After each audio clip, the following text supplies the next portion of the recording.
Solve the differential equation quantity 5x plus 3 e to the y dx plus 2x e to the y dy equals 0.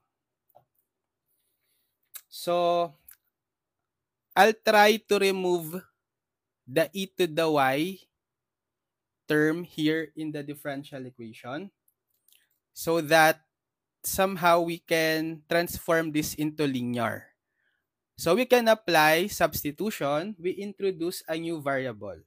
So I let u be equal to e to the y because I notice that we have e to the y dy in this term. So once you get the derivative or the differential of both sides, so we'll have derivative of u du, derivative of e to the y is e to the y dy.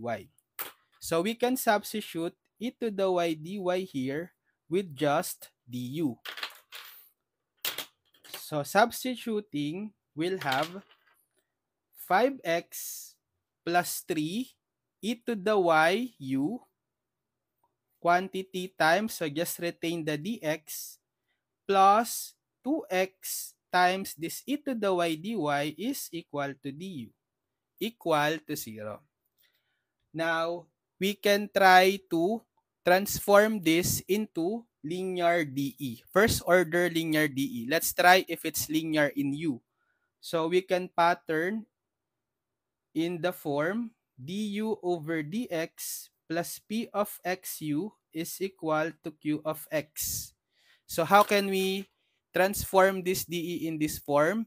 We can manipulate by multiplying both sides by what? So since we want du over dx, and we must have the coefficient of du as simply 1. So we must get rid of this 2x by multiplying both sides of the equation by 2x and also by 1 over dx since we want to have du over dx. So I'll multiply 1 over dx as well. So this is the term that we will multiply to both sides. Distribute. So we will have 5x plus 3u dx times 1 over 2x dx. So we'll have over 2x dx plus 2x du times 1 over 2x dx. So we'll have 2x du over 2x dx equals to 0 times 1 over 2x dx, 0. So if we simplify, we can cancel out the dx. So we'll have 5x plus 3u over 2x. Then plus, here cancel out the 2x. We just have du over dx equals 0. Then we can distribute this 2x. Divide each term on the numerator by 2x. So we'll have 5x over 2x plus 3u over 2x plus du over dx is equal to 0. Simplifying, we cancel out the x. We just have 5 halves plus 3u over 2x plus du over dx is equal to 0. So we can just manipulate or rearrange the terms in order to follow this form of first order linear DE. We just write first the du over dx, then followed by plus 3u over 2x, and then equal to negative. You just transpose the 5 halves to the right side, you'll have negative 5 halves. So if you pattern the first order linear DE in U, du over dx plus p of x u is equal to q of x. To our given DE, what will be the value of p of x? P of x is the function multiplied by u. That is 3 over 2x, right? So p of x is 3 over 2x. How about q of x? Q of x is the function of x on the right side, which is negative 5 halves, which is just a constant. Okay. So how do we solve first order linear DE? We try to find the integrating factor, or IF for short. integrating factor or IF. So the formula for IF is e raised to the integral of p of x dx. So we have e raised to the integral of, let's substitute the value of p of x, 3 over 2x, right? So since 3 halves is just a constant, we can put that in front of the integral. So we have e raised to 3 halves integral of 1 over x dx. And what is the integral of 1 over x dx? It's ln x. So e raised to 3 halves integral of 1 over x dx ln x. So if you apply the power rule for logarithm, 3 halves can become the exponent of x. So we'll have e raised to ln of x raised to 3 halves.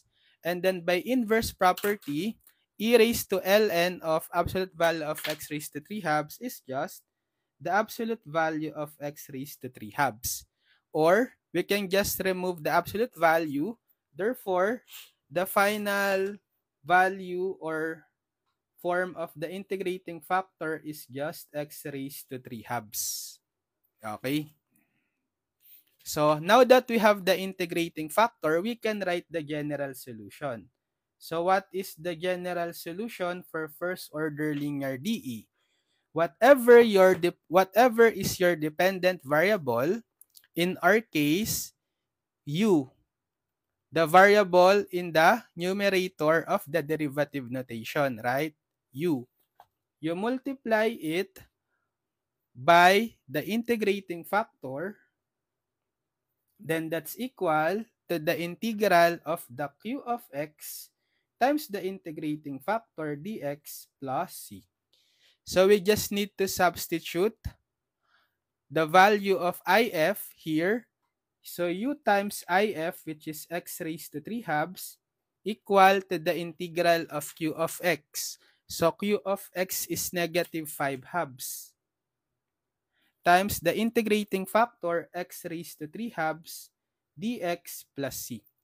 So we just need to evaluate the integral. So u x raised to 3 halves is equal to, let's put this negative 5 halves in front because it's just a constant. So negative 5 halves integral of x raised to 3 halves dx plus c. How to evaluate the integral of x raised to 3 halves? Power rule, right? So power rule, the integral of x raised to 3 halves is x raised to 3 halves plus 1 over 3 halves plus 1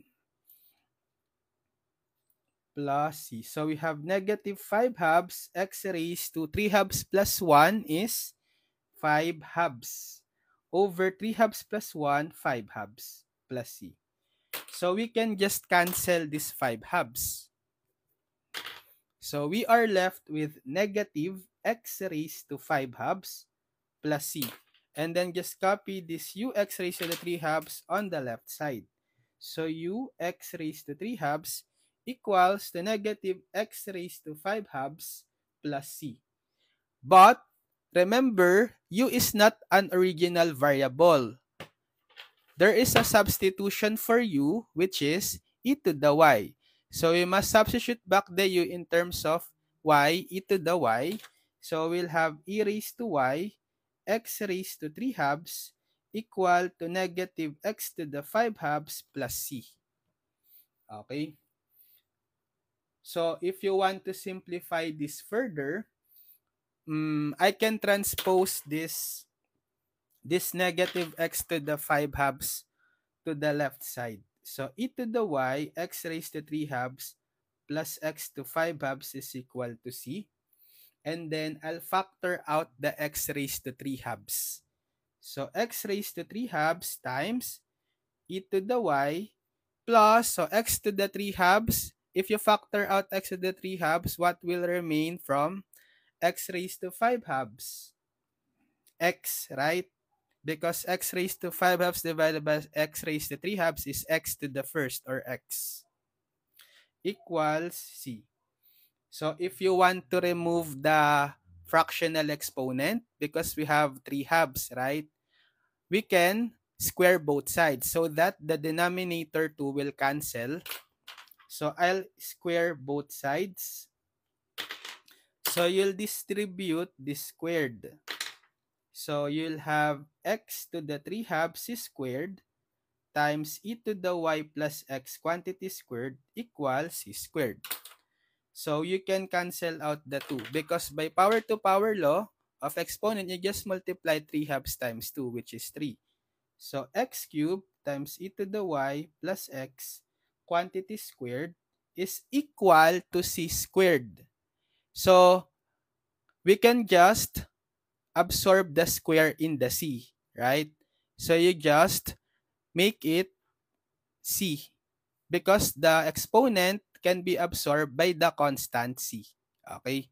So this is the final answer, the general solution.